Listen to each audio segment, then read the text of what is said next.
Click the link in the description for your free Amsoil catalog.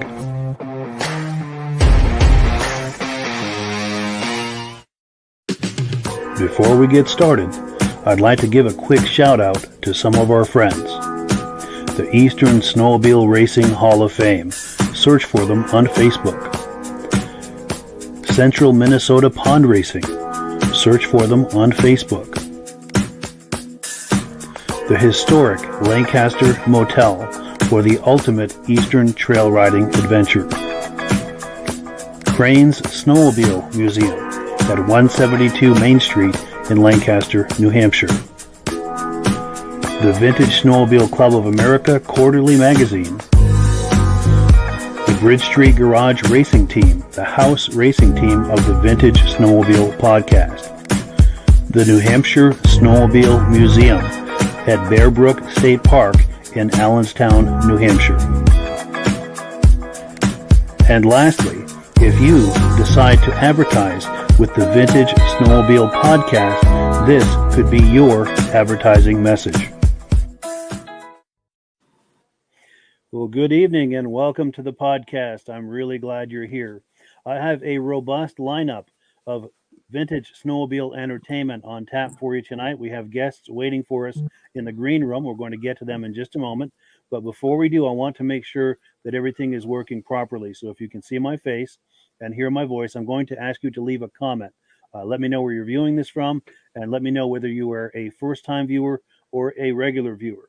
Now, to the first-time viewers, we thank you so much for stopping by. I hope you have a good time with us tonight and decide to come here each and every Thursday night at 9 p.m. Eastern Time. We simulcast to 8 different places. Wherever you're viewing this, just come on back here next Thursday night, 9 p.m. We'll have a very similar kind of experience here waiting for you. And to our regular viewers who are here week after week after week, you guys are the ones who make this possible, and we thank you so very, very much for that. We really appreciate it. Let's check some comments here, and we'll bring our guests on.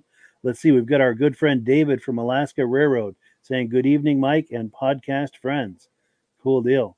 Now, David says, "I'm trying hard to send you some photos I took at the track and sleds in the museum in Eagle River, Wisconsin."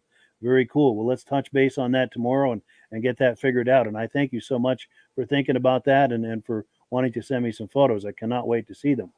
Stacy and Art Fosler, regular viewers from Platkill, New York. Thank you so much. They're saying we look good and sound good. Rick and Katrina Dumont, regular viewers loud and clear in Albion, Maine. Brian Van Heverbeek, regular viewer from Mountain Bridges. I think he's in Ontario, Canada, if I'm not mistaken. Tim Wagner from Middleburg, Pennsylvania says, "Great show." And Richard Brazo, regular viewer from Coleman, Wisconsin, says, "Hello." Very cool. Well, let's not keep our guests waiting any longer. Let's bring our friends on here. We've got Josh Leviker and Rob Hilditch. How are you guys doing tonight? Good. I'm doing good, Mike. And yourself? Very well, thank you. Very well. Cool. It's good to have everyone here. So we've got our friend Josh Leviker on tonight. And I have to say, it's a pleasure to bring him on because he and I had been messaging all last winter about a project sled that he had going on. And I'm going to tease you a little bit and not tell you what it is. It'll be well worth the wait a little later in the program. We're going to take a very deep dive on all of the nuances of that project because he and I had a chance to meet over the summer at the VSCA show in Old Forge, New York. Now, as Josh is also involved in some vintage snowmobile shows. Josh, can you tell us a little bit about some of the shows you've recently put on and what's on the horizon for you? Yeah, this year we did the second annual Northern New York Vintage Snowmobile Show and Swaps. It was the old Boonville show. Got to know Ed Stab very well over the years. And last year we worked closely together. The Boonville show went to Turin and it really took off. It was we had over 200 last year, and this year really promoted it, and it really was a great show with vendors, swaps. We had 219 in this past year's show registered, and it's Labor Day weekend again next year, and look to hopefully have the same number, if not more. Wonderful. Mark your calendars, folks. If you're within driving range of Turin, New York, next Labor Day weekend. And is that the Saturday of Labor Day weekend, or is it the whole weekend? Or it's a Saturday. I believe that's September 2nd. Don't quote me on the date, but it's Labor Day weekend, and it's about an hour and a half north of Syracuse, New York. So wonderful. Yeah, mark it on your calendar, friends. Any questions about that, Rob? Or feel free to. That's a good turnout for a show. Yeah, we had 219 registered in the show. Probably another 100 on display, and we must have had 50 vendors in the corral there for the swap area. I mean, it was packed. We must have had over 500 spectators that came through. We had I believe 4 Canadians came: New Hampshire, Michigan, Ohio, New Jersey, Connecticut, Maine. It was a big show. Yeah. From every direction, it sounds like. Now, every year you have a special class or something?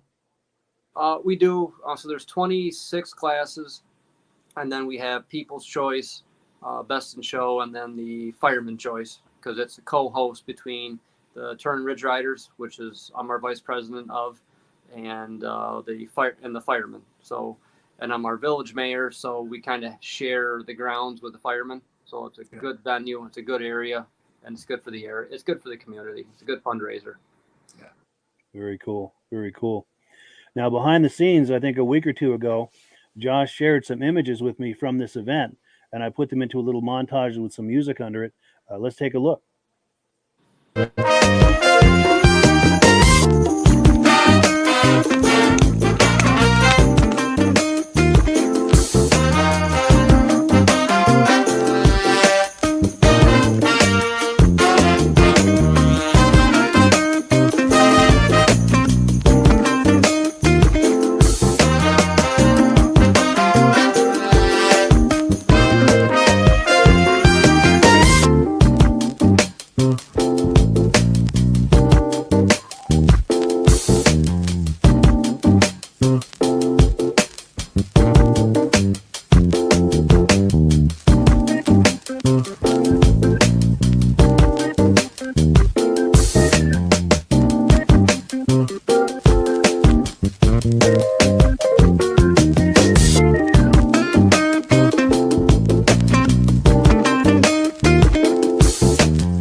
Very cool.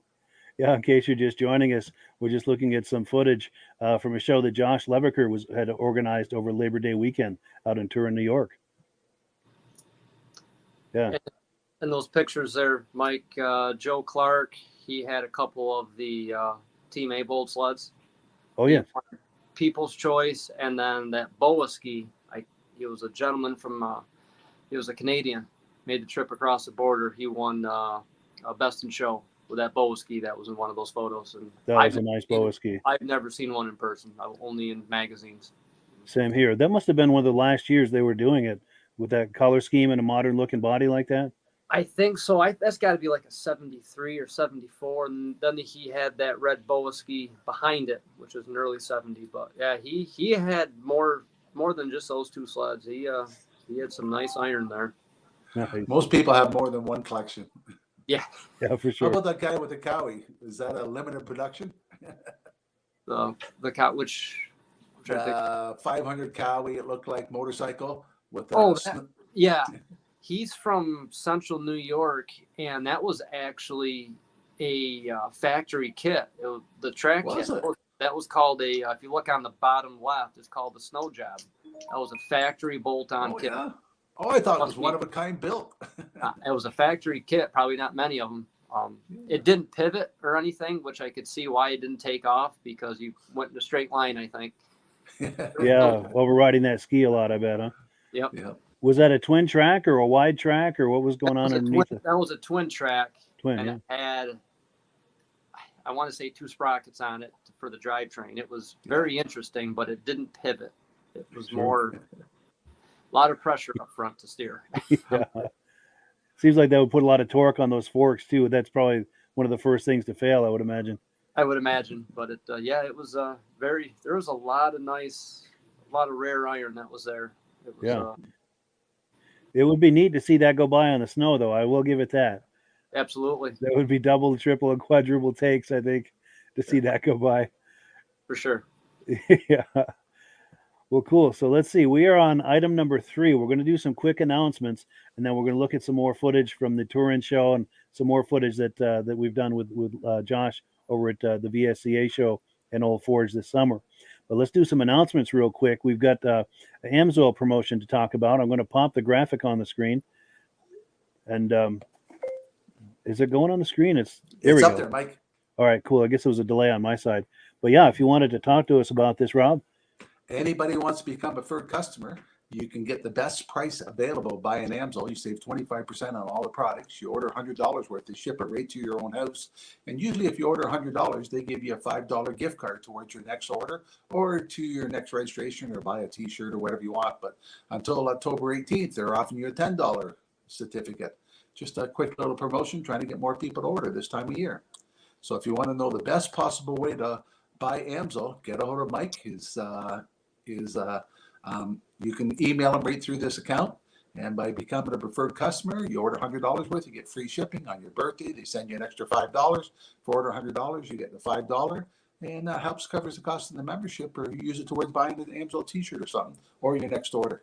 So right now they're giving you $10 instead of a $5 gift card until October 18th. Yeah, that's an incredible value. And on top of that, you're also, as a preferred customer, you're getting the deepest possible discounts that someone can possibly get from AMSOIL. So it's an unbelievable value. There are links in the description. Just click and you can sign up for a preferred customer program and take advantage of those discounts right away, as well as that double your 5, if you will, a promotion. I don't know if that's what they're calling it, but that's what I'm calling it. But yeah, it's a great value for sure. So let's see. We are on item number 4. That Turin show that we've been talking about that Josh put on over Labor Day weekend, TV crews showed up. I think it was WWNY showed up, and they did a piece on it. Let me find that here. It's going to take me just a moment here to cue it up. Earlier today, winter weather enthusiasts made their way to Turin for the village's second Vintage Snowmobile Festival. But as 7 News reporter Chad Charette tells us, despite the shared love, everyone there has a unique story of their own. In early September, snowmobiles probably aren't the first thing that come to mind. But in Turin, they're the talk of the town. On Saturday, enthusiasts flocked to the area looking to buy, sell, or just show off their antique sleds for the village's second annual Vintage Snowmobile Show. Everybody here is an addiction. It is a passion too. Most of the people here come out because they love these machines from years gone by, and it reminds them of simpler times and probably much better times too, where you could actually go out and have some fun and not have a worry in the world. The event comes as a joint effort between the Turin Ridge Riders Snowmobile Club and the Turin Volunteer Fire Department, who cooked up a feast for attendees. Whatever we make from the event will be split between both organizations. So. Some of the sleds here have quite a story behind them. Take Garrett Coe's 68 Arctic Cat Panther. It started out as spare parts in a bushel basket that he found in Cortland, New York. And look at it now. The guy says, well, you ain't going to restore it or put it together. You're just going to sabotage. I says, no. I says, me and my father will put it together. Well, I've never seen that guy since, but if I did, I'd say, hey, remember that sled? Because it's right there. For Carmen Russo, one vintage snowmobile is far more than a hobby. His work on this 1972 Polaris 530 SS Charger is the main way he honors his late father, who taught him to ride back when he was 7 years old. When he passed away, I wanted to find the same sled that he taught me on, and it was like a 4-year adventure to find the sled. Finally found one in Wyoming. Whether they're from Carthage, Canada, or Connecticut, just about everyone in Turin Saturday shared a love of snowmobiles, but they were all set apart by their unique stories. Chad Charette, 7 News. You want me to walk right in front? Cool deal. So yeah, in case you're just joining us, we're just looking at a news piece about the Turin, New York show, Vintage Snowmobile Show that Josh Leviker, pardon me, put on over Labor Day weekend. And it's coming up again next Labor Day weekend. In case people are just joining us, Josh, do you want to give a shameless plug for that event? Yeah, again, it's I believe the date is September 2nd, and we'll start advertising. Ed and I will start advertising probably in April, and it'll be the same thing. There's plenty of real estate for overnight camping if you want to come Friday with your campers. There's areas to plug in. There's water on site if you want to hook up to water. Again, a lot of real estate, a lot of motels close by, a lot of our local supporters, the Edge Motel, they have 110 rooms, so their availability is pretty good that time of year. As you get into the winter season, obviously they fill up, but a lot of restaurants nearby. The ski slope is right down the road. You can see it from there. You got Old Forge, half hour away. Tug Hill is right there at our doorsteps. There's a lot of activities. It's a good show, and it's going to grow. I can see that happening. Yeah, that's wonderful. That's wonderful. Now that clip we were just looking at, that news clip, Rob, did anything catch your eye in there? Oh, there was one machine there. It looked like it had a cover where you closed it over top of the roof. What was that? That I don't know what that was. I thought that was a rescue sled of some sort. You're talking the white one. Yeah. Kind of. It looked like maybe it had a heater inside or something too. So yeah, I don't know. It was an odd. It was in the Forgotten Wonder class. We have one of those classes, and it wasn't. It looked factory, but it wasn't. But I don't know. I never got a chance to really go over and look at that sled. That news guy did a really good article for you. Yeah. You should get him to redo it the week before the show to get people to come out. Yeah, he was there for probably 2 hours. He did a lot of footage to kind of get into a 2-minute video. Yeah. I was impressed too. A lot of times news people come to these shows, and a lot of times they don't completely grasp how much the memories are such a big part of why people go to these shows, attend these shows, buy these older sleds.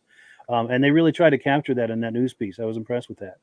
Yeah, there's a lot of history there, and again, we're only 10 minutes north of Boonville, where you had the Adirondack Cup, and Herb Yancey was there. He was set right up next to my father-in-law and a couple of our good friends. So he was there. He had the moto ski set up next to us, and then Ron Hall, he made the trip up from Syracuse. So you had Herb and Ron together. Team Avold was well represented. Yeah, so he was there, and then you had Joe Clark there with the Avold sleds, and that, if you look in the right side of that picture, that was Ron Hall's 250 motor. in that sled. That's the one where he won 17 straight races and earned the #1 gold bid. So that was his actual factory race motor. Wow. On site on that #4 Porter Hood EXT. I would have liked to see that. Yeah. Yeah. So it was pretty neat that was his actual motor where he won 17 straight races with it. And he won the Boonville Adirondack Cup in 72, and Herb won it in 78 with the mailbox cap. Very cool. With the first IFS suspension for the cap. Well, I say first, but in 77.5, they had the IFS when they were kind of chasing Polaris. Sure. Keep up with the Arkansas. Boonville was a big deal back then. Yeah, for sure. And well, you know, this is kind of a stupid question, but what's going on for these days as far as racing in Boonville? Are they still doing racing there? They still do it. They've had, you know, because of COVID, obviously, you know, and but I think 10 years ago they brought it back, but they've had some weather. You know, we've had the warm spells in January, February, where you have the warm spells followed by rain, so they've had to cancel the event sometimes. They do get the racers, but I think as you see it across the country, it's the spectators. It's not what it used to be. You could see pictures of Boonville with 3,000-4,000 people, you know, lining the snowbanks. Yeah. But they're trying, you know. Yeah. But they do have a good group of people down there, and they do bring the racers. That's for sure. For sure. Yeah, we have the same problems up here with our vintage racers. Get a lot of racers come up, but not the crowd. Yeah. But I think it'll be coming around. The vintage or anything antique or vintage is really starting to, you know, I myself, we have the modern muscle class, which is the 80s, you know. Oh, yeah. That's what I started to drive, and that's becoming a class. That was the second biggest class in the national show this past year, and that was the second biggest class here at the Turin show. That had over 30 sleds in it. Wow. So that's the era where people were their first sleds, and those parts are readily available now for the XCRs and the Indy 400s and late mid 80s, late 80s LT grays. So those are becoming a hot item. Nice. Another thing I noticed in that piece was that interview with Garrett Coe. I had a chance to meet him and interview him at the Old Forge event, the VSCA event in Old Forge this summer, and I'm looking forward to bringing those interviews on the podcast in the coming months. So do look forward to those. I got a great interview with him. He brought some amazing sleds and got a great interview with him. You see the one with the basket one they rebuilt, the Arctic Cat? Yes. Yeah. Yeah. Him and his father had some good sleds. And didn't he have a Budweiser themed sled? I believe he did. Yeah. He did. I've got an interview with that, but I talked to so many people that weekend that it all becomes a blur, you know. But sure. Now we've got some comments coming in. Let me find my spot here, and I think Roger Cormier from Winnipeg, Manitoba says, "Nice to see the podcast again. It's actually snowing right now in Winnipeg, Manitoba today, so it's coming, folks. It's coming, folks." So Roger, when you finally are able to do some yard riding, when you've got enough snow for some yard riding, if you get the vintage sleds out, we'd love it if you could run some video. Just hold your camera horizontal like this for a wide shot. We would love to see some drive-bys in the yard if you've got any kind of vintage sleds. If you do that sort of thing, we would love to see it. Now, David from Alaska Railroad says hello to Josh and Rob. Hi, David. Hello. Now, we've also got someone on Facebook saying, sorry we haven't attended last week. Was in Canada picking up our race engine and then straight to New Hampshire for Epping. We were exhausted. I totally understand, but we're glad to have you here this week, and hopefully you're able to catch last week's episode after the fact, because the cool thing is once we record it, it's not going anywhere. It's there for posterity for everyone to enjoy. So what kind of engine did he pick it up, and where did they pick it up? Yeah, excellent. Good question, Rob. Yeah, if you're listening to that, please fill us in. We would love to hear. Is it for oval or drag racing? Yeah, for sure. Fill us in with the whole lowdown on that. My daughter's second snowmobile, I bought it. I traded a guy a quart of oil for it. And Really? 2 years later, he came back and he said, "You put that thing? It was in a basket." He said, "You put that all together?" I said, "Yeah." That's amazing. That's amazing. Cool. And then we've got someone else, a Facebook user, saying awesome show to Mike and crew. Very much. Thank you very much for that. David from Alaska Railroad says, very nice photos. He said those TXs got him boiling. Cool. So that must have been that photo montage from I'm drawing a blank. I apologize. From the Turin show. Thank you. I kept thinking Truman, and I knew that wasn't right, but and I would just get stuck on that. But anyway, Mark Gasso says hello to Mike and Rob, and to Josh as well. And then Roger Cormier says excellent display of vintage sleds at the Turin show. Awesome. Thank you for showing. And yeah, thank you so much for that. We appreciate that. And we'll check back a little later and see if we've got any word on the sled that those people were picking up. So let's see. We are on item number 5. So now we're going to look at some sleds that Josh was showing me at the Old Forge show in New York. Old Forge New York show, the VSCA National Show over the summer. He was showing me some of his sleds there. Just takes me a moment to cue this up here. This is it right here. Let's take a look.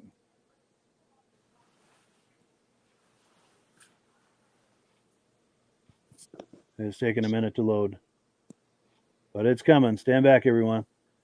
Oh, it says, I lied. It says the device is having trouble loading the video. All right, gotta love technology. Let me try it again here and see if we. This is your father-in-law's sled, you said? So this is my father-in-law's 74 Tiger. It's a 295 track tune. Yep. Him, his brother, and a good friend, they all bought 74 Tigers in the end of 73. Right local where we live.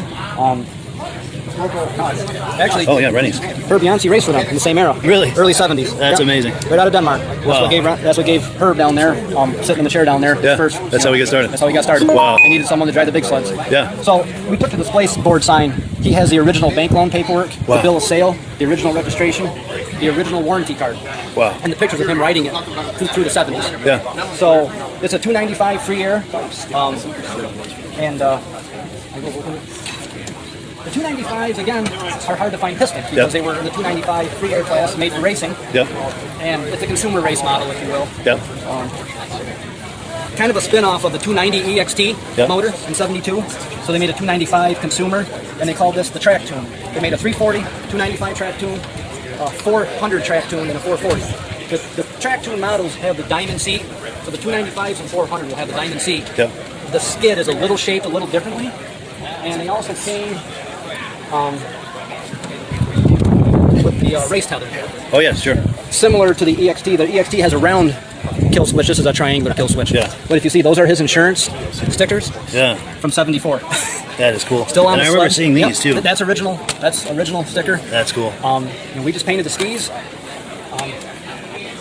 lot of polishing and cleaning. So this his son blew this up, I believe, in the late 80s. Yeah. And it sat in his garage until the late 90s. He actually sold it to Jamie Burgoyes, a local oval racer. All right. Jamie went to race it, found how hard the pistons were to find. That's before whole social media, so it sat in his barn. Yeah.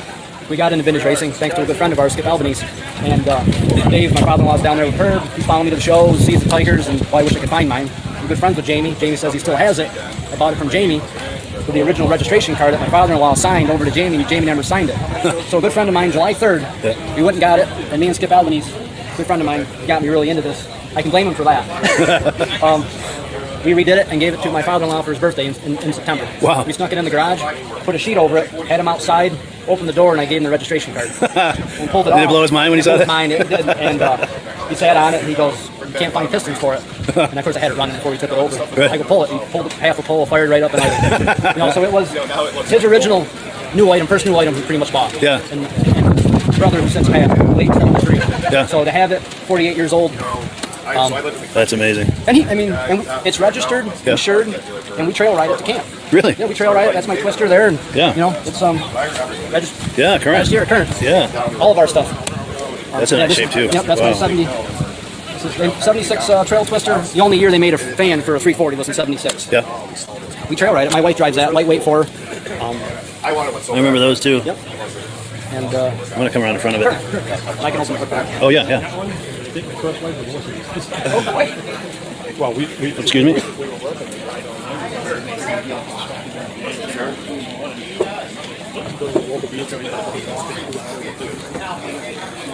Yeah.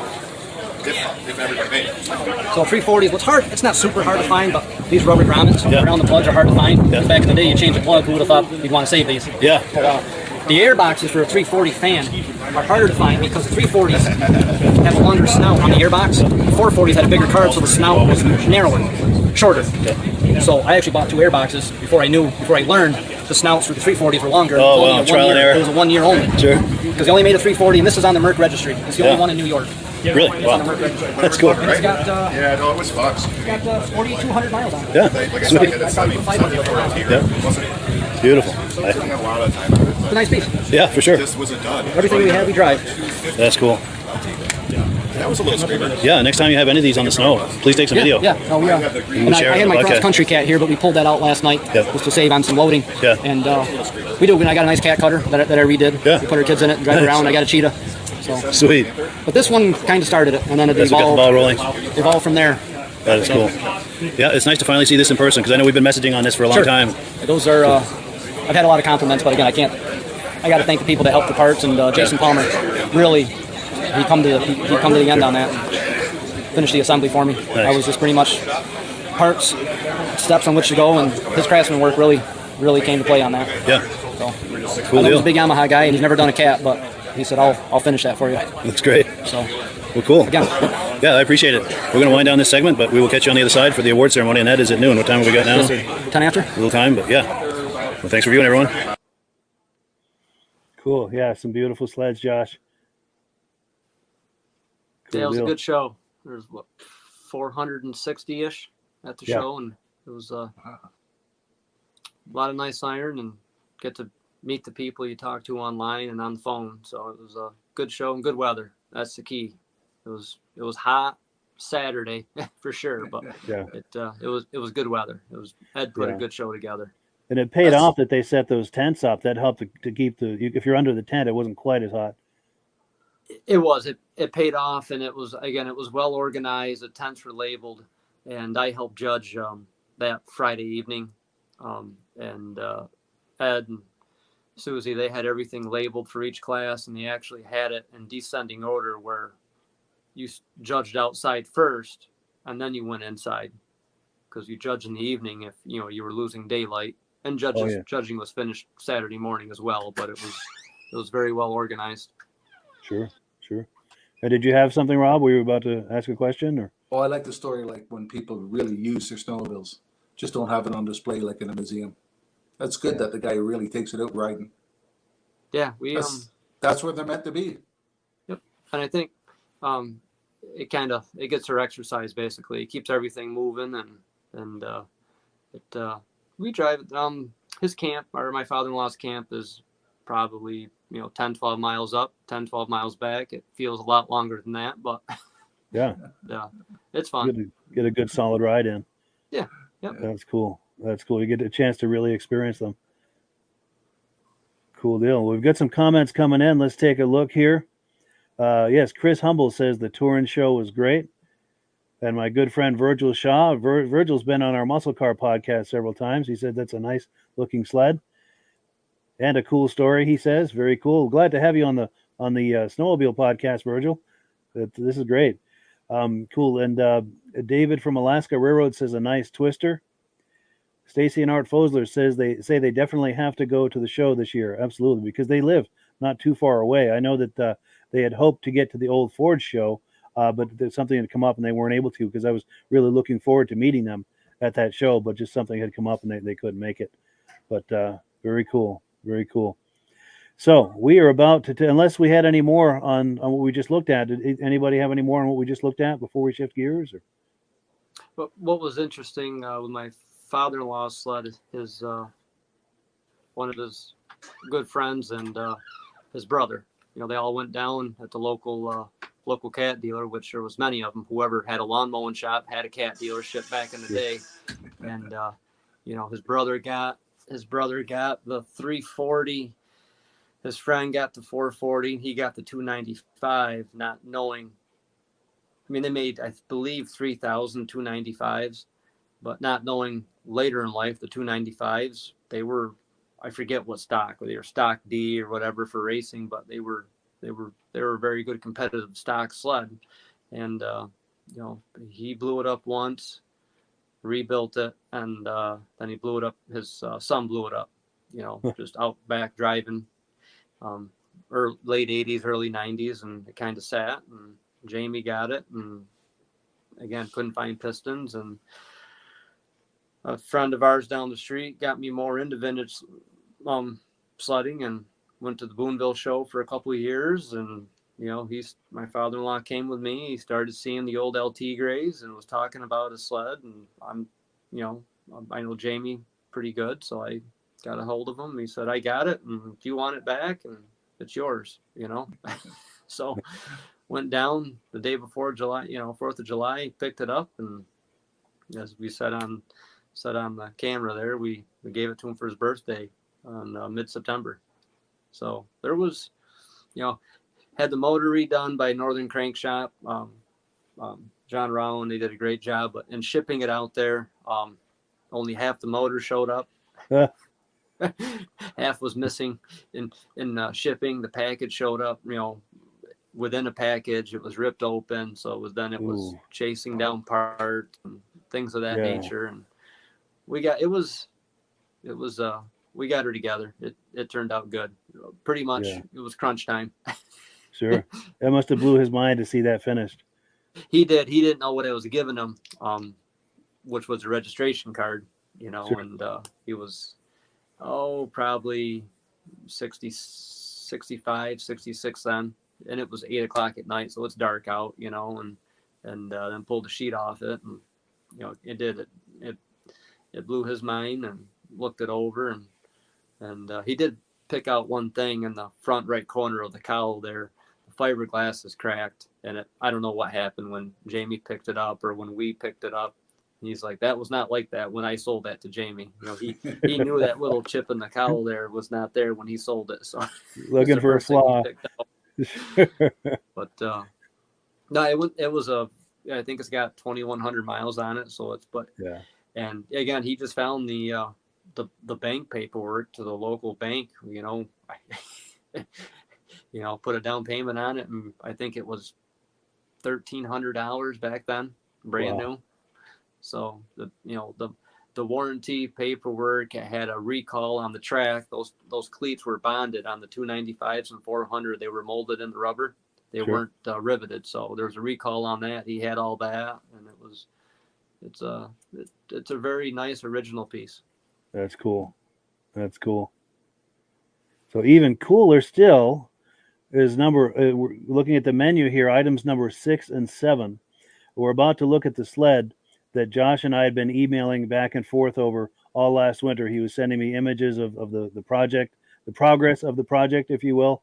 And then I finally had a chance to meet him this summer in Old Forge, and we took a very deep dive on this EXT project. So let me get this queued up here, and we're about to take a deep dive on this EXT. Let me be sure I'm picking the right video here. This is it right here. All right, we are back at the VSCA National Vintage Snowmobile Show, Old Forge, New York, and we're meeting up with our good friend Josh Leviker. How you doing? Good. And he's going to talk up his sleds, and I'm going to get close to you for good audio. Sure. So this is a 1973 Arctic Cat EXT 340. Production numbers, there was 300 of them. They made 301 of the 440 and 200 of these 650s. This sled was raced out of Pennsylvania, the PSSA circuit, and that was the sled as I got it. Jerry Widener is the gentleman. He's still alive. I've spoken to him. I have sent him some pictures of it throughout the restoration process. And, he's been a lot of good history behind it. Yeah.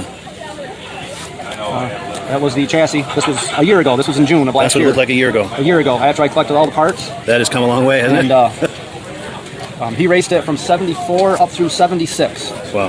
And he parked it outside. And he also raced a RUP. And this was a NOS tunnel found. And what's interesting with these, they are lightweight. The rib tunnels, they would tear. Okay. Which is why Cat would give the upgraded, they're not recalled, but the remanufactured tunnel, the steel tunnel, the smooth tunnel. Yep. So finding the rib tunnels are very difficult to find. This was kind of the shape it was in. It has this motor came out of Thief River Falls. Originally, when this sled was new, it was a hill climb sled. Really? And people heard it was for sale in 74, and it went to the highest bidder. Wow. He happened to be the highest bidder. He was the bidder. Wow. I had the super mod kit on it, and it has the molded, bonded, pleated track. It's not riveted. Okay. They're molded into the rubber. Yeah. And they're aluminum, lightweight, and very rare to find. 1 year, oddball, length, pitch, very hard to find, impossible to find. And here's some of the progress pictures. Yeah. Original EXT skid. They are different. The aluminum bulkhead. And what's interesting with this sled is you'll see it has the gear reduction unit on it, and they were taken off. They were recalled by CAT 1 week after these sleds were released. Really? They did not have belt compound in '73 until later into the '74 era. Yeah. So there's a gear reduction unit, and the motor plate is bigger, and it's housed to receive the gear reduction. Okay, yes. So when those gear reductions were removed, they would cut the motor plate, slide the engine over, but you can see the motor sits dead center in the chassis. Yes. And if you will, you can see the gear reduction. Yeah. It goes to the clutch. That is cool. More.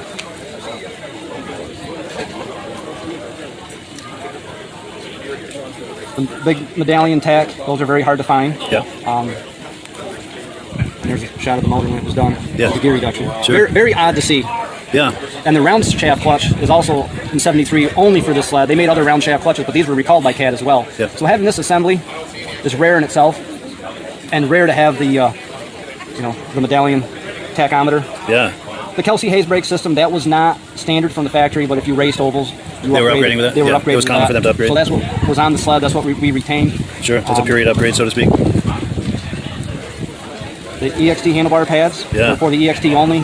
My father-in-law's LT grade next to me. Mm-hmm. Similar handlebar pad to the eye, but if you put them in your hand, it weighs half of the weight. Oh, really? Yep. With racing in mind? Yep. Wow, look at that. So what also is rare when you have the gear reduction on the motor is centered, which makes these section pipes very hard to find as well because they have to tuck at a tight sweeping angle to stay in the chassis. Yeah. Where with the super mod kit, the motor would get pushed over. You got more have room. the big sweep fish pipes. Yeah. So the twin pipes to marry up to the gear reduction unit are both a rarity because obviously when the gear reduction was removed, the super mod kit came out. These pipes, when you're racing, any new product to go faster, you threw the old product away. Yeah. These are all numbers matching, Wow. already cat parts. The original parts I could replate. I did get them replated and saved.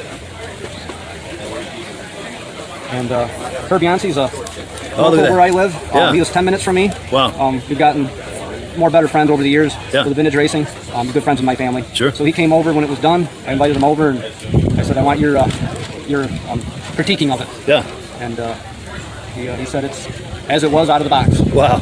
So get his stamp of approval. Yep, and I have Very anyone cool. there. Have that from Herb. That's Yeah, that's huge. And I have the the manual. The manuals. Yeah. So if anyone had questions, the part numbers are listed by CAT. Yeah. And you can look at the part numbers. What's interesting on this, here's the operator's manual. This sled only weighs 285 pounds. Whoa, that's amazing. It is all aluminum. Wow. It weighs nothing. The 650s, I believe, weighed 315. 315. That's amazing. Even that's. So you have an aluminum bulkhead with the aluminum tunnel, and the motor assembly itself must weigh 60 to 80 pounds. Yeah. So you take the fuel out of it too. So take 85 pounds of drivetrain and motor out of it. The remaining part of the sled is only 200 pounds. Wow. What a lightweight sled, huh? Yeah. That's incredible. And we had a comment come in. Let's see. Gary Woodring, said the sled looks great in person. Great build. Now, is that somebody you know, Josh? Is that someone that was at Old Forge to see that in person? The name rings a bell. I'm drawing a blank right now, and I do apologize, but I talk to a lot on the interweb there, and then you meet a lot of people at the shows, and it rings a bell. So how'd you find all the history about this sled and the weight and all that? So it goes back to my father-in-law's 74 Tiger. Again, we have the local snowmobile club here, and we got the Tiger together and went to the show, Boonville show, and a good friend of mine now, Stan, he says, "Hey, I got a sled you might be you'd be interested in just having." Said, okay, what is it? Go up the road, and he had just put it up in the rafters of the garage, and it was middle of summer. It's 120 up there. I see the hood, and I said, I know what that is. I mean, if everything follows suit, I know what that sled is. And said, yeah, that's an EXT. He says, yes, it is. I said, all right, we carry everything down, boxes upon boxes, motor. And he says, a gentleman out of, Pennsylvania had it. So, and oddly enough, the gentleman used to race ovals, whatnot. Anyway, I put it on, I don't know, one of the rare Artie Cat sites, and picture of it. Anyone knows this, knows the name of this individual because his name's on the hood, Jerry Widener or Wiedner. I don't know how to pronounce it. I forget, but I had a message and said, good friends of my dad, he lives right down the street. So this gentleman's father gave me Jerry's number, and I call him up, and he answered, and I said, I got your old sled. Yeah. I think he's mid-70s now, maybe a little later than mid-70s. And I recently talked to him right around the Turin show, see if he could make the drive up. And coincidentally, one of our members of our club lives in Pennsylvania. He's right down the street from Jerry. Jerry raced a Formula 2 and a RUP. And the gentleman who has a camp up here and is a member of our club, he's a big RUP guy. So he knew Jerry. So, I had that tie there too. But Jerry raced, and that sled was a hill climb sled. The motor was done by someone in the factory out in Thief River Falls. There's some extreme porting in it, and it was out for bid basically. And everyone went to the hill climb, and he was the highest bidder, got it, did a few things, not a lot for oval racing. And that was his oval race sled with the Formula 2 and the RUP. He said the Formula 2 it was okay. Cable steering obviously is what hindered that, the handling. The CXT was always up in top 3, He said, but the RUP is what brought the money. The RUP is what paid for the weekend. He won't let that go. He still has that sled. The Formula 2, he said it didn't handle, it didn't corner, so he got rid of that. And those are, they say 200 were produced. I hear 125 were actually produced, but the Formula 2s are pretty rare. Yeah. Lucas Bristol's the only one that I know of that I have seen on the internet and seen in person. He took third with it at the unrestored class at the national show. But yeah, I would occasionally call Jerry, ask him for questions, pick his brain. But I don't know, maybe we'll see in the later pictures. That sled did not, when I acquired it, did not have the rib tunnel. I had the smooth tunnel because the rib tunnels would tear. It was so lightweight. It was a miscommunication from what Herb says. The stamping was supposed to be thicker, and it came out thinner, and that's why they tore, and they kind of put a smooth steel tunnel on them because the bulkheads would tear as well. Sure. Now, has Jerry seen the finished project sled that you've done? He has. He saw the progression as it went along, and then it was done. I sent him, a dozen photos of it, and he was, shocked by it because it was a nice. Obviously, when you're racing, it's not all about show, but it was all there. I mean, for the most part, it was there. So sure. So we've got some more comments coming in. We've got Roger Cormier says, beautiful EXT restoration, excellent attention to detail, and a nice backstory too. Bravo. Yes. Cool deal. And then our good friend Virgil Shaw says, Josh has some real barn finds. He also says he likes the fact that he knows the history on these sleds. Very cool. Very cool. So if you're enjoying this about this EXT and all of this, we're only halfway through the deep dive. We've got some more for you. So let me queue up the second half of the deep dive on that. And let's take a look here. Oh, this is hanging a minute here to load. I don't dare click it twice.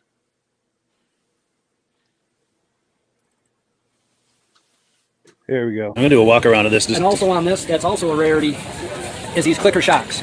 Oh, wow, so you have some adjustability there. Yeah, I see those lines. Yep, firm, normal, and soft, and the cat part number.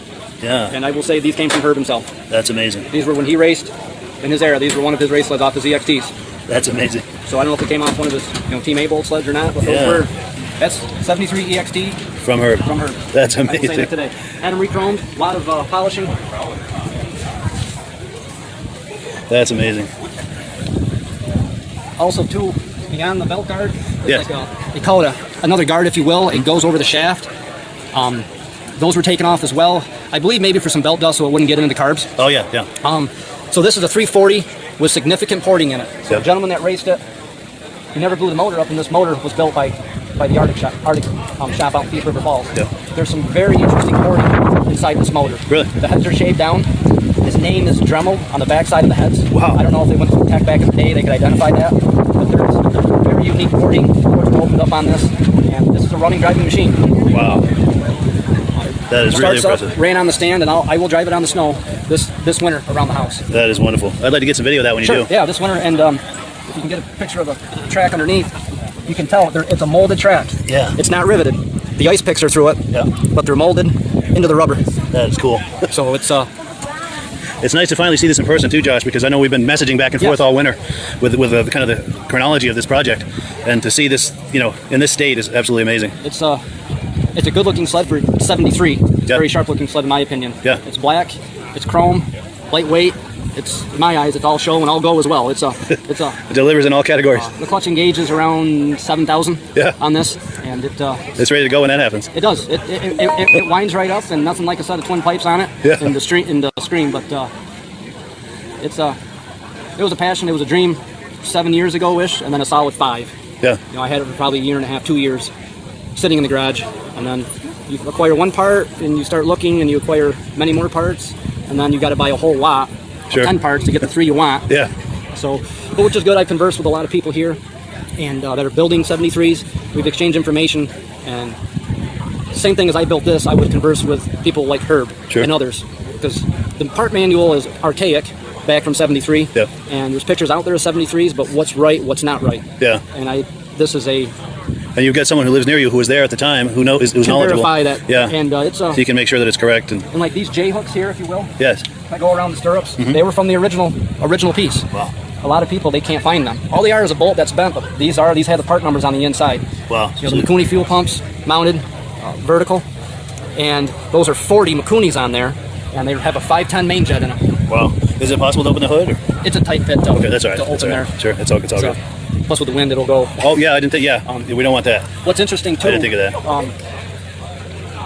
What's interesting too is in the parts manual, Cat really got specific on their details, which drove me nuts.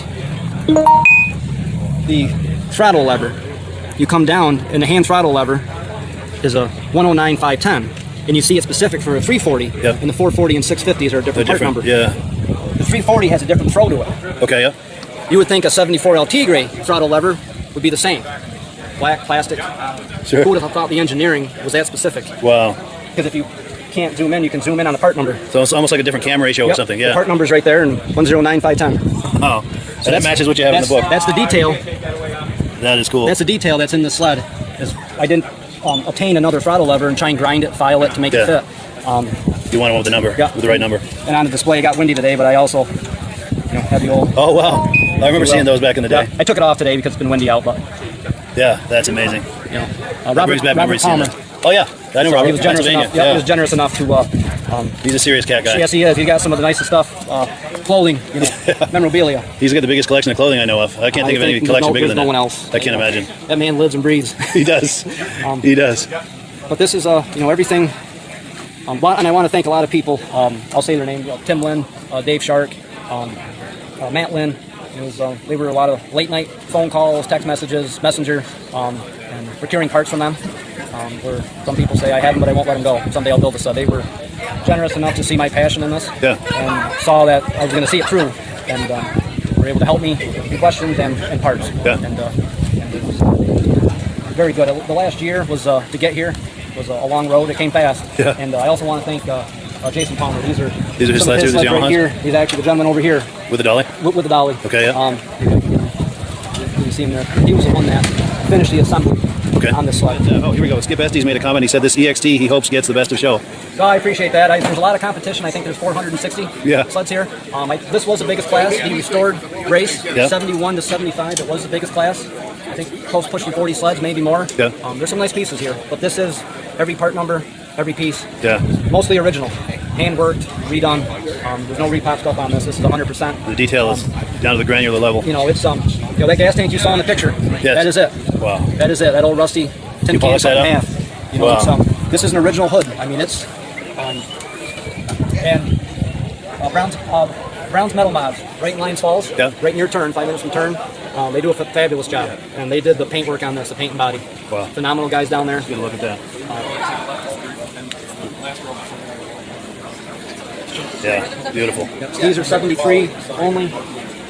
With the skis on the 73s, they're very similar to a Z ski, but the saddles on a Z will narrow up and come up for the narrow cigar shocks, if you will. Where the 73s, the spindle stayed wide all the way through, and they were a 1 year. Everything on this sled is a 1 year, one make. Wow. There's nothing else. So it's a real challenge to find parts and the things you need. And then to get into the, as you saw with the throttle assembly, they were specific not only for the 73 EXT, but for engine. The 340, yeah. That's how tight they narrowed that down. And I didn't know that at the beginning of it. And once you get so far in depth, you got to commit and go the full. Yeah, for sure. Now, we were talking a minute ago about Robert Palmer. I think his ears must have been burning because he's viewing. He says, absolutely beautiful. Thank you. Our mutual friend, Robert Palmer. How you doing, Robert? And it is sold to the guy that to the guy that put it together. Yes. So, but again, I can't thank all the people. You know that again, the conversations, the late night messaging. You know, parts, this, that, the other, and that helps see this through. If anybody has a question that's redoing one or wants pictures, comparables, feel free. I'm on the sites. Yeah. You know. So you're happy to be a resource to people who are doing similar projects. I'm not the expert by any means, but I have something that you've been through a lot with this. I've been through, and you probably answer a few questions. I probably learned the hard way. Sure. Yeah. But that's how we all learn. That's true. So. Cool deal. Yes. Yeah. So if you're a cat lover, that tonight is the night for you for sure. It's cool too. We were referencing Herb Yancey. For those who aren't aware, he's easily one of the top racers of the East from back in the day, and that he lives just a few miles from you and had input on this and raced a similar sled. Just so many things about this add up to just an incredible situation there. So how did you do in the prize? What's that? What place did you get at the show? That was the biggest class. Scoring everything, I came in 5th in that class. That was the toughest class. I think there was 45, mid 40s, upper 40s. But that class had Dean Bedgar's 72 Blizzard, which won that class and was the national show winner. You know, he had that Blizzard with the triple on it, and that was a phenomenal sled. And then there was an Alouette Villian, same thing. I mean, it was of 460 sleds and a lot of nice. You think you have a nice sled, and you put them next to another 30, and I mean, you're looking down. Was brutal. Yeah, you're looking down to the nit and gritty. And again, I was a judge there, and I judged with Jeff Maurer that evening, and it was, I mean, you're looking for a bubble in the decal. I mean, you're looking for, you make your short list of the top 5 if you can get there, and then you go back out and find a little scratch here, a little nick. I mean, it was a lot of tough competition. But, yeah, for sure. And you did a great job on that machine. Oh, yeah, that was the only 73 there at the show.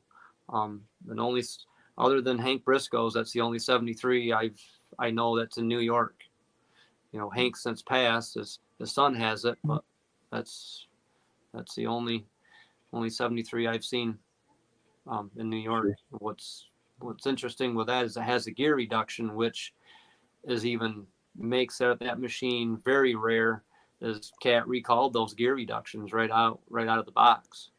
Yeah. And when I got the box with the motor disassembled in the crate, I knew what that was. And again, find parts, do everything, and I had the motor plate, but it was cut because he took the gear reduction off for racing, and you had to get him another motor plate that had the holes for the gear reduction, and then the pipes, and it was sure. You get one piece, you got to find the other 5 to go with it. Yeah, for sure. And at the show, I did manage to catch an interview with Dean and have a deep dive on that sled as well. Not as deep as the dive we just took on yours, but so at some point in the coming season, we will have a look at that sled. Yeah, but, that was the crash. Yeah, that was a great sled too. Yeah, I was rooting for you, to be honest, but it it was a toss-up. It was a great sled. He had an amazing example there. He did. What does hurt mine a little bit is I have an original track. Sure. And that's the aluminum bonded track. And it's an involute drive, which is kind of unheard of in the early 70s. So it's not driven. The drivetrain, the sprockets don't drive off the cleats. It's an involute drive. And the pitch is different. The length of the track is different. The cleats are molded in the rubber. And of course, from racing, they would tear out, where mine is actually probably a 7, 8 out of 10 if you were to grade it, but it's an original piece. And you don't even see them anywhere because they were just raced and they would fall apart. The cleats would tear through, and this one survived. And, that's, but no one repops them. That's sure. There is, unless you find a new old stock, and I haven't seen any. Yeah, good luck Nobody with that. has. So, and with that, the EXT skids are different from an LT gray skid because of the length and everything like that. So it's a real McCoy. Everything goes with it. I mean, you could take the easy route and get a repop cleated track from an LT gray and put that skid in there, but then it wouldn't be an EXT. Sure. It's 100%. Sure. Now we've got a comment that's come in. David from Alaska Railroad says those clicker shocks are amazing.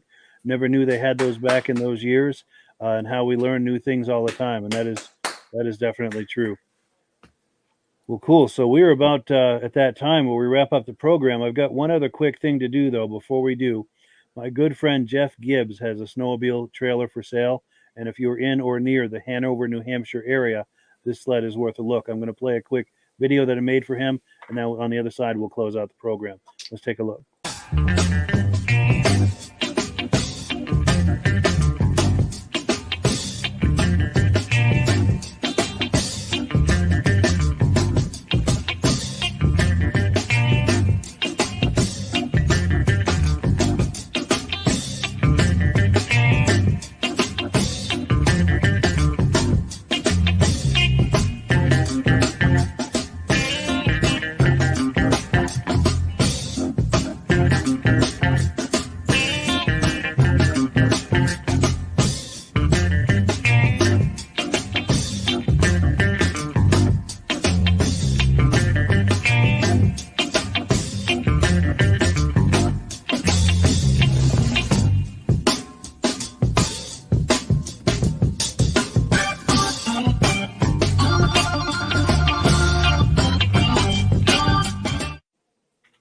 Cool. So if that trailer jumped out at you, give Jeff a call and he'll be happy to help you out with that. We've got another comment that's come in. David from Alaska Railroad says, good show, guys. Thank you so much. And thank you so much, David, for watching and being a part of this every week, both with the Vintage Snowmobile Podcast and the Muscle Car Podcast. We very much appreciate it. And if you're hearing about Muscle Car Podcast, what's up with that? There's a link in the description where you can view past episodes, and wherever you find that, that's where you'll find us every Wednesday night for new episodes. So yeah, it's time to close out the program. Any final thoughts, gentlemen? Great show, Mike. No, I appreciate it. And again, it was nice to finally meet you there in person. And then again, I can be a resource for others in the Artie Cat side of things. Again, I'm no expert, but I've learned the hard way on parts and whatnot. What not to do and whatnot. Try on there. But again, it's a small community, but yet it's a big community. There's a lot of people out there. Social media has made it very easy. Probably back in the day of getting a phone number and putting something in the mail with a postcard and waiting 3 weeks to see if someone has a part. Now you can message them and it's kind of instant. So much more immediate. Yeah. Yeah. And hopefully someone who's endeavoring in this kind of a project will stumble onto this and use this podcast episode as a resource for their project. Yeah. Again, like you said, hopefully they'll reach out to you. And yeah. Then I'll do my best to help them. And if I don't have the answer, I pretty much know the person that does. So cool deal. All right. With that, we wrap up another episode of the podcast. Thank you so much, gentlemen, for coming on, and to the viewers who've been with us throughout this whole podcast. Hope you had a great time. Join us here next week, 9 p.m. Eastern time. And as always, we give the last word to our friends at AMSOIL. Hello, everyone. This is Rob and Mike. How you doing today, Rob? I'm doing good. Mike, yourself? Very well. Thank you so much for coming on. I appreciate it. Now, today, we're going to be talking about AMSOIL. And in a few moments, we're going to show you how you can get the deepest discounts, free shipping, and free gifts when you order your AMSOIL products through us. But first, I'm going to ask Rob to give you a quick description of what AMSOIL is and why you should consider using AMSOIL products in your motorized vehicles. Thanks, Mike. AMSOIL is 100% synthetic oil. Everybody uses AMSOIL for a different reason. Some people like the benefits that AMSOIL is warranted for 25,000 miles or 1 year. The reason we can do that is because AMSOIL doesn't oxidize. It doesn't form the usual carbons, gums, sludges like petroleum oils do. That's why we can keep it in the engines longer. Petroleum oils never do wear out. They oxidize themselves. That's why they have to be changed at 3,000 kilometers. And AMSOIL likes the benefit that you only have to change the oil once a year. That saves some money. Some of the people like the benefit of AMSOIL is it's a slipperier type lube. By having a slipperier type lube, it cuts down friction drag. By less friction and drag, engines run 20 to 50 degrees cooler, better gas mileage. Now, AMSOIL says 25% more protection than the industry requires is in the AMSOIL bottles. My average customer gets about 10% increase in gas mileage. That's a big savings. Yeah. And by cutting down friction and drag, for every 10 degrees you cut down the friction and drag, doubles the life of the engine. So by having the engine run cooler, it makes it last longer. Some people like the benefit of the range of the AMSOIL. AMSOIL's flash point is 425 degrees, and it pours at 50 below zero. Wow. If you ever tried petroleum oil when it's 10 below, it turns to honey. And in the summertime, petroleum oil thins out, and once it thins out, that's when it starts breaking down. So AMSOIL is an all-season oil, can give you better gas mileage, longer engine life, less maintenance. It ends up being cheaper over a year's time running AMSOIL than it is petroleum oils. That's amazing. That's amazing. And AMSOIL is available for pretty much any motorized vehicle, anything from lawn equipment, cars, trucks, boats, ATVs, motorcycles, snowmobiles. Yep. And a lot of people phone me up and say, well, what's the benefit of our gear lube? Exactly what I told you about the engine oil. It pours in cold weather, it runs cooler, makes the equipment last longer. And they say, well, what's the benefit of the small engine? Same thing. Makes the engine run cooler, last longer, better performance. So it saves on all the applications that AMSOIL has available. Wonderful, wonderful. So yeah, let's talk now. Hopefully this has convinced people to think about maybe joining us in the AMSOIL experience. Let's talk about some of the discounts and free shipping and how that all happens. I'm going to pop a graphic on the screen. And yeah, by all means, if you want to talk people through how this preferred customer program works. AMSOIL has a number of different programs. One of our main ones is a catalog customer, where somebody can order directly out of our catalog. If they order out of the catalog, they order $100 worth, AMSOIL will ship it right to their house. But our best program is our preferred customer. For only $10 for 6 months, you become a preferred customer, you save 25% on all the product. You order $100 worth, they're going to give you free shipping. You don't have to order a whole case. You can mix and match. Say you want 4 bottles of small engine, 7 bottles of 5W30, and a couple of gear loops. You can mix and match. You can order 1 bottle at a time if you want. There's no minimums, no maximums. By being a preferred customer, you save over 25% on all the products you're going to buy. AMSOIL sends you extra gifts, a $5 gift certificate on your birthday, $5 when you renew your account and stuff like that. So it's a good way to save on some of the products you want to buy. For sure. Yeah, it's an incredible value. And this is the deepest level of discount that anyone can get when ordering AMSOIL. Is that correct? It is. Wonderful. So let's take people through the step-by-step experience of placing an AMSOIL order. Then that would include signing up for the preferred customer preferred customer program, so they can receive those deepest levels of discount. So let's go to the website. This is what the website's going to look like. These are some screenshots. Once you go to amsoil.com, there's a link in the description, or you can just type that into a browser, amsoil.com. This is the page you land on. At the upper corner of the page there, you see how I've circled in red.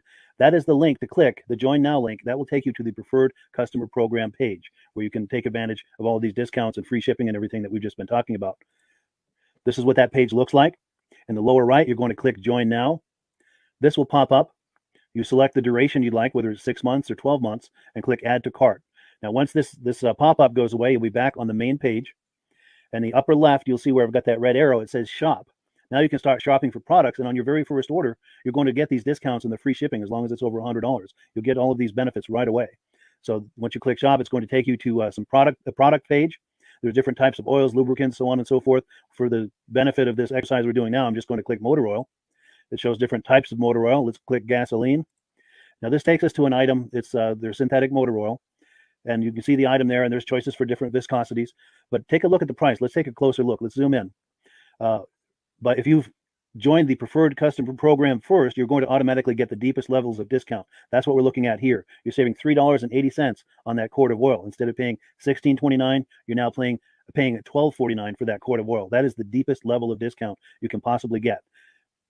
And then you just add the quantity that you'd like. You select any other items that you're thinking about, add them to the cart. And once you click add to cart for the final time, you're going to see this come up at the top of the screen. It's going to show your items and your the total that you're at so far. Pardon me. And then you just click view cart in the upper right, and that'll take you to your cart. Take a close look here at the upper right. That blue box shows that you're getting free shipping. You're eligible for free shipping on this order because it's over $100. That little yellow box shows that you've got the preferred customer membership on your order that gives you the deepest levels of discounts for the next 6 to 12 months. And then below that, you've got the items that have been selected. For the exercise here, I selected 9 quarts of this signature series, but that brings us up over $100 for the free shipping. We're saving $34.20. And if you're ready to finish, you click checkout now, and that takes you to this screen here. If you haven't signed up with an AMSOIL account at this point, just click in the lower right to create an account, create a new account. It's going to ask you for some basic information, name and those types of things. Now let's take a closer look. You'll see this gray shaded box. This is a very important box. This is going to ask you if someone has referred you to AMSOIL. And if so, please enter my name. My name is Mike LaPierre. It's spelled right there on the screen for the correct spelling. And also the referral number, 304-555-94. That's how you make sure that Rob and I get credit for this. Now, in the interest of full disclosure, I have signed up for AMSOIL under Rob. So when you order using this referral number, Rob and I both benefit. So if you enjoy these podcasts that we're doing, this is a wonderful way to support the podcast, because when you order using this referral number, Rob and I both benefit. And the commissions I make go directly toward offsetting the cost of doing these podcasts. So I thank you in advance for that, for using my referral number. I very much appreciate it. And once you've done that, you just go into the next screen to enter your payment information, and you're done. Now, once you've placed your order that's over $100, and that order includes your AMSOIL preferred customer program, you are now eligible to get a free DVD from myself. Now, this is going to be either a muscle car DVD or a vintage snowmobile DVD. Use the email address on the screen, wkspodcasts@gmail.com. Send me an email. Let me know which DVD you would like me to send you, the muscle car or the vintage snowmobile DVD, and I'll get that right out to you. As you're typing in that email, in the subject line, be sure and type in capital letters free DVD requests, so it stands out as I'm checking my email, and we'll get that right out to you. So I guess the last thing, Rob, that we wanted to talk about is if someone is considering AMSOIL as a business opportunity. Yes. If anybody has a retail or a commercial account and they would like to buy directly from AMSOIL, just send Mike a line. He'll show you how to set up, and you can buy directly from AMSOIL. But if you are interested in starting your own part-time business, a part-time business that can grow into a full-time income, Mike and I will show you the AMSOIL marketing plan. AMSOIL has a large selection of products that cover almost every application. So it doesn't matter if you're into snowmobile, boating, or ATVing, or hot rods. We have an oil for every application. It's a fun type business that's I really enjoy doing. Where else can I go and have fun and make money doing it? And Mike and I are here to help you all the way along. If you need any help on how to promote or to find new accounts, we're here to help you. For sure. So when you sign up under that number, this 304-555-94, you're getting Rob and I as a team. Now, Rob has been doing AMSOIL for 40 years. Can you believe that? 40 years. So he knows every aspect of this business, and he knows all of the ins and outs of the products. So he'll be able to help you with any kind of product questions or any kind of questions to show you the different business models that you can do with AMSOIL. And then the other thing that you get when you sign up under me is I've got a strong background in social media. So if you need some coaching on how to generate AMSOIL leads using Facebook and YouTube, I'm happy to coach you with that when you sign up under Rob and I. You get both of us as a team to help you, to coach you, to support you, whatever you need to get you off and running with this business and having fun with it. Like Rob said, it's an enormous amount of fun. If you're like Rob and I and you enjoy going to any kind of boat shows, car shows, motorcycle shows, snowmobile shows, anything with a motor, you like going to those shows, those events, those races, this is a great way to turn that into a income opportunity for you. Yes. And just by wearing my AMSOIL hat at one of these events, people come up and ask me about AMSOIL. People don't know where to buy it, and I'm there to help them, show them where they can buy the product. Perfect. Well, cool. Well, this is great. Any final thoughts, Rob, before we wrap it up? AMSOIL's a fun business. AMSOIL's been around since 1968. It was the first synthetic oil to be AI approved. Wow. Yeah. That's amazing. And that's very early in the game too, isn't it? Yes. For sure. Well, good. Well, thank you so much, everyone, for viewing. Hopefully, we've gotten you excited as we are about the AMSOIL products. We'd love it if you could join us either as someone who uses the AMSOIL products or to join the AMSOIL team as a business opportunity. And we thank you so much for viewing. Have a great day. You have a good day.